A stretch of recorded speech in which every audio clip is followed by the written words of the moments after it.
Okay, so what you do is, you take the cards, and then you take Spider-Man, Mr. Potato Head, and he goes on the cards, and then that is how you win with Spider-Man, Mr. Potato Head. Everybody plays 3 characters. And again, I apologize for not being able to show. I don't have a lot of wiggle room here. The more I pan back, the less detail you can see. Now, the way you can get your 3 characters is you can do it randomly, where you take all the characters, shuffle them, and just randomly deal out 3 cards, and everybody randomly gets 3 characters, and that's your party of adventurers. Or you can construct your party, and everybody can agree upon who they want to play. And of course, you can make a group that exists in the comic. You can make, Min-Max, Forgath, and Kin, or you can make something weird like here. The way you win the game is different for every player. Okay, so this is our party of adventurers. It is a messed up party. In this alternate reality, these 3 people are working together. Saves the Fox, and Thaco, and Core.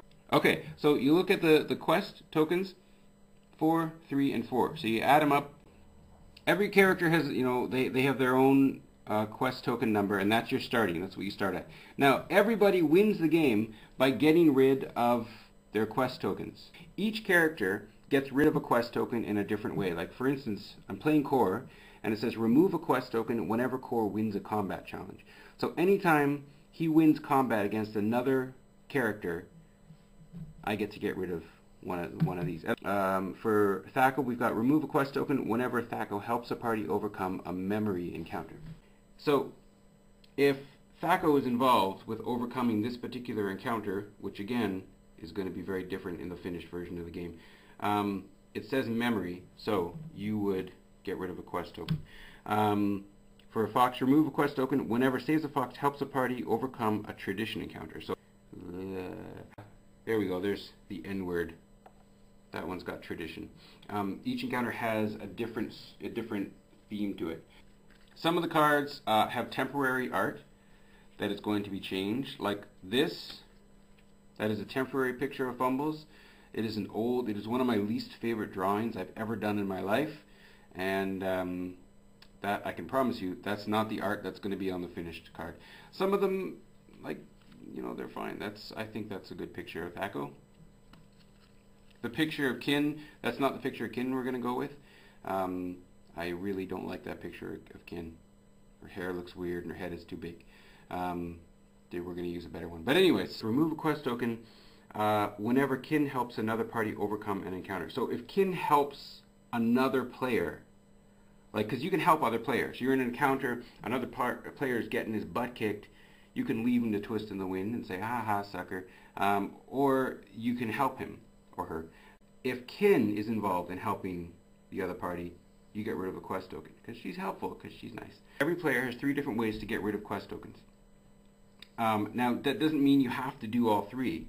If I have this group, I can just keep pounding on other player characters with Core and get rid of all of my quests. I got 11 quest tokens. If I beat up 11 player characters, I win the game. I can ignore Thaco's method of winning and Saves the Fox's method of winning. And so you can choose which direction you want to go in, and you can decide, you know what, okay, I'm going to focus everything on Core, I'm going to focus everything on combat, forget ingenuity and charm and all of that garbage. I'm not interested in memory encounters and tradition encounters. That's for losers. I'm just going to kill all of you. You're all doomed. I'm going to win. The characters can level up. You can improve your party by getting awesome gear, and you can improve your party by leveling up. Whenever you successfully complete an encounter, every character included in the encounter, if you're successful, gets an XP point. These are XP points. Again, prototype means cardboard. Finished game that you pay for means plastic tokens. So you would put you know what everybody does when I play? They put the token on the character like that, and they don't care. That bugs me, man. I want my character to look good. I go like that. Don't be one of those players that throws it on top like that, man. Don't be that guy. Put it over top like that. Your characters will get XP as they continue. If you beat up another player, you get XP. If you successfully complete an encounter, you get XP. Whatever level he is, or she, this is a level 4. He starts at level 4, so he needs 4 XP points to go up a level. And then you can choose between one of 3 cards. There is a combat card, a charm card, and that is all because I can't find the ingenuity card. There it is. Okay, and an ingenuity card. You can improve his combat and make him a combat machine. You can improve his ingenuity and make him a genius, brilliant. You can improve his charm, which sucks. It's 1. It's not very charming. He's grumpy. Get off his back. But you could make him super charming. Let's do combat, because I like combat. I like violence. It goes there. It's very simple. If I were to do ingenuity, then it would go, next to the ingenuity like that. But I do combat. It goes right there. He's now got +1 to his combat, and he counts as a level 5. You see, it says level here. He's counted as a level. So now, when I want him to go up a level again, now I need 5 XP tokens.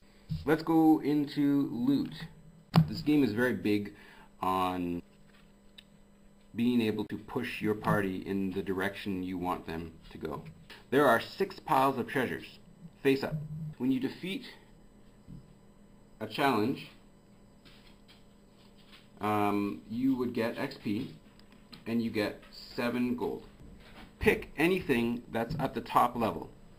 Okay, so you've completed a challenge, and you've got yourself an item. You've purchased it. You can give it to any character you want. Oblivious, as if you're familiar with the comic, as you know, it's the less you understand about Oblivion, about how the sword works, the more powerful it is.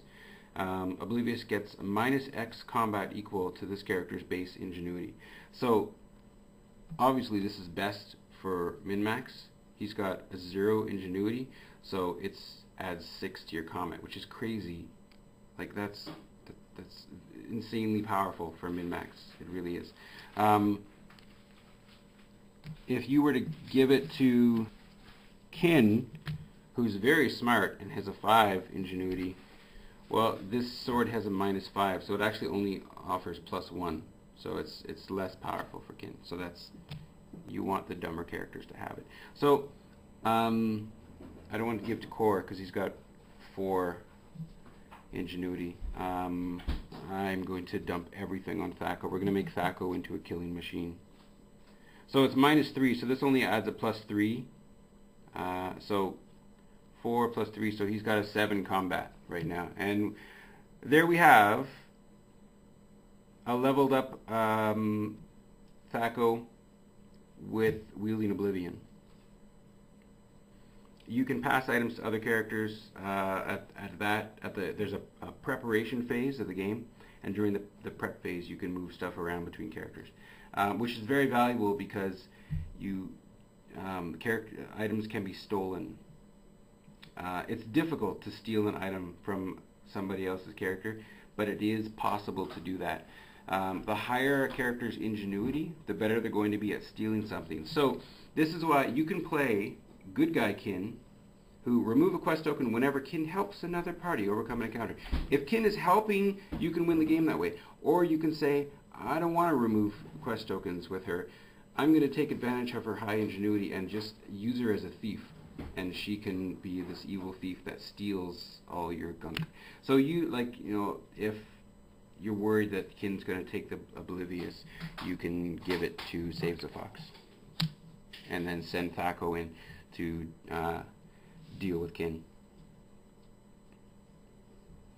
You're going to be holding 6 cards in your hand that allow you to do different things to mess up what everybody else is doing. Each character is focused in different directions. One of the reasons why Min-Max is my favorite character. He's got proficiency, which means he can use any weapon that's not, any item that's not a weapon as a weapon.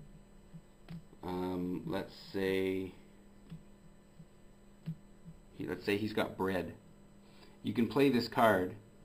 Discard a treasure equipped it to min-max to gain +3 combat. So I would love to, I loved taking bread and giving it to min-max, and well, actually that's not min-max's card, but giving it to min-max, and then in a combat he would discard the bread, so he's throwing the bread at the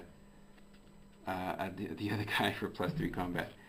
There are the open cards, like the character cards, and the loot they have is open to the rest of the table, or the other players, but you've got cards that you're going to hold in your hand and no one's going to see until you play them, like if you're playing Thaco, you've got deflection.